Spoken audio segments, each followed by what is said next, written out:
They were the most powerful men in the British Empire. They ran parliament. They owned half the countryside. They set the moral standard for an entire civilization. And behind closed doors, they were absolutely unhinged. We're talking about lords who whipped themselves after visiting prostitutes. Lords who literally painted towns red while dressed like the devil. Lords who went bankrupt, spending £1 billion on art and mistresses. And one who was so disgusted by his wife's body that he refused to touch her for 6 years. These 11 lords proved that Victorian moral superiority was the biggest lie of the century, and one of them had a secret so dark that when it finally came out, the government itself helped cover it up. We'll get there. 8. The Duke of Buckingham, the greatest debtor in the world, Richard Plantagenet, Temple Nugent Bridges Chandos. Grenville, yes, that's one man. Every hyphen came with a fortune attached. He inherited an income of over £70,000 a year, roughly £8 million today. He owned 67,000 acres across England, Ireland, and Jamaica. He had a palace at Stowe so grand that Queen Victoria came to stay, and he blew through all of it. Mistresses across Europe, art collections, lavish political campaigns. By 1847, he owed over £1 million, roughly £1 billion today, with annual interest payments that exceeded his entire income.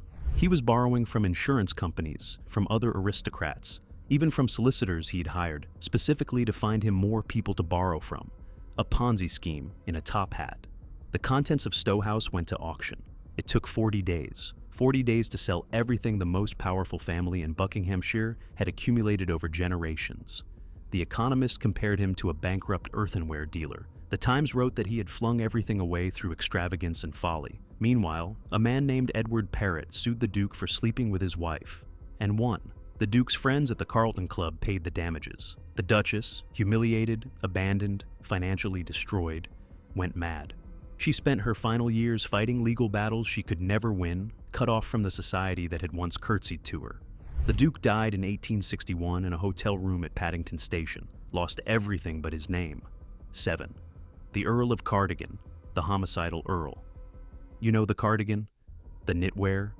Named after this man, James Brudenell, 7th Earl of Cardigan, who led the charge of the Light Brigade at Balaclava and is remembered as one of the most arrogant, reckless, and scandal-plagued aristocrats of the entire Victorian era. He bought his army commissions at illegal premiums. He fought duels. He shot a man named Captain Tuckett with a concealed hair-trigger pistol and was acquitted because the indictment misspelled the victim's middle name. He once had a captain arrested for putting wine on the mess table in a bottle instead of a decanter. The Black Bottle affair made international news. Then came Adeline de Horsey. She was 34, he was 60. His first wife was dying. He didn't wait.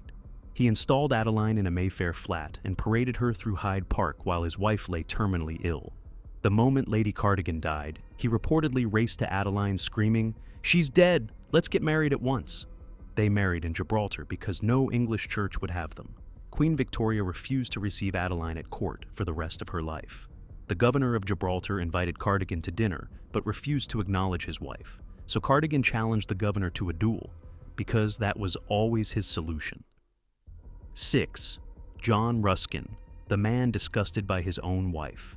In 1848, Ruskin married Euphemia Effie Gray. She was beautiful, 19, and the toast of London. He was the most famous art critic in England. They never consummated the marriage, not for 6 years. Effie wrote that Ruskin gave her a rotating list of excuses. He hated children. He had religious objections. He wanted to preserve her beauty. But finally, he told her the truth. He had imagined women were quite different to what he saw she was, and her body disgusted him. The leading theory, still hotly debated by scholars, is that Ruskin had spent his entire life studying smooth marble nudes of classical sculpture. He was horrified to discover real women didn't look like Greek statues. He told Effie on her 25th birthday that he would never consummate their marriage because he considered her mentally unstable and unfit for motherhood. His evidence? She liked opera. Effie filed for annulment on the grounds of incurable impotency. She had to undergo a medical examination to prove her virginity after 6 years of marriage. 2 doctors confirmed it. She married the painter John Everett Millais and had 8 children. Ruskin later became infatuated with a girl named Rose Latouche. He first met her when she was 10. He proposed when she was 18.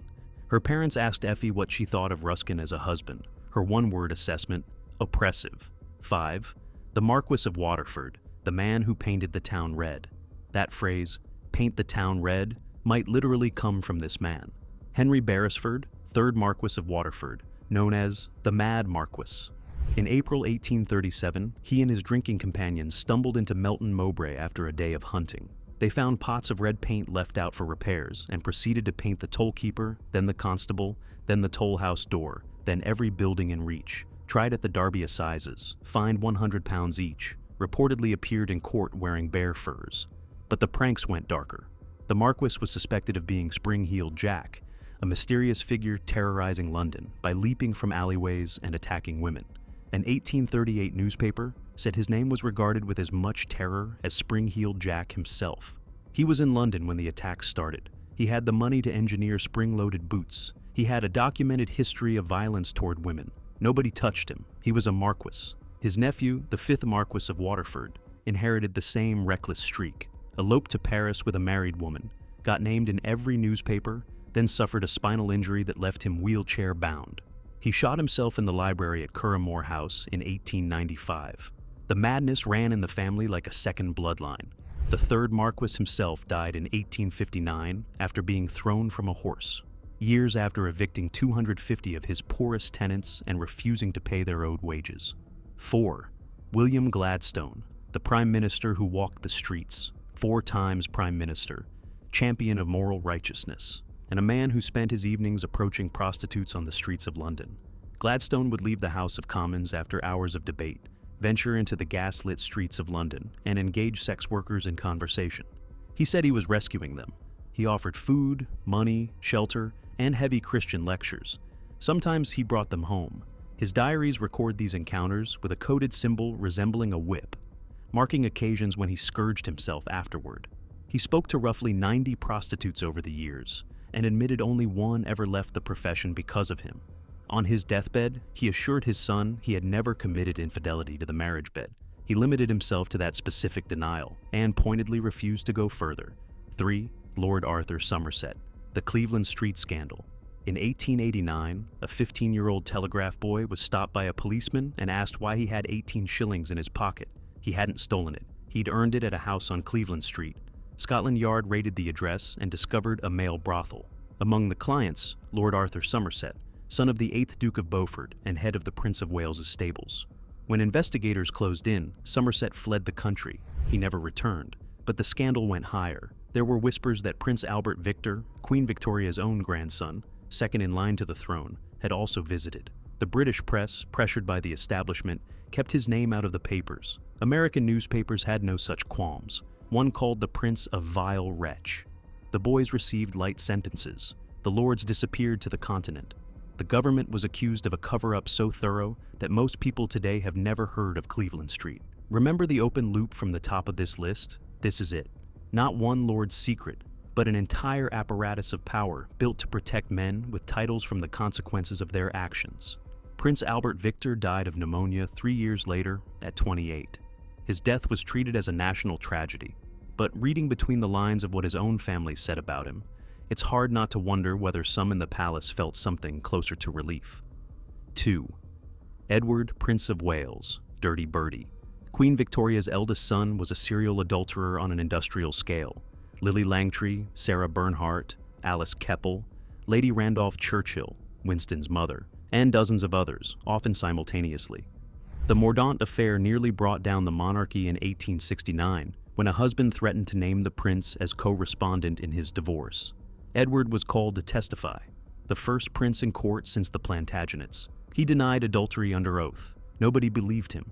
His letters to Lady Randolph Churchill used coded invitations for Japanese tea and entertainments that fooled no one. Her husband tolerated it. That's what you did when the Prince of Wales wanted your wife. The Baccarat scandal of 1891 then caught him gambling illegally at a country house party. It went to court. He was humiliated publicly. Queen Victoria was furious, but nothing changed. Nothing ever changed. Victoria represented restraint, duty, repression. Bertie represented the reality beneath it.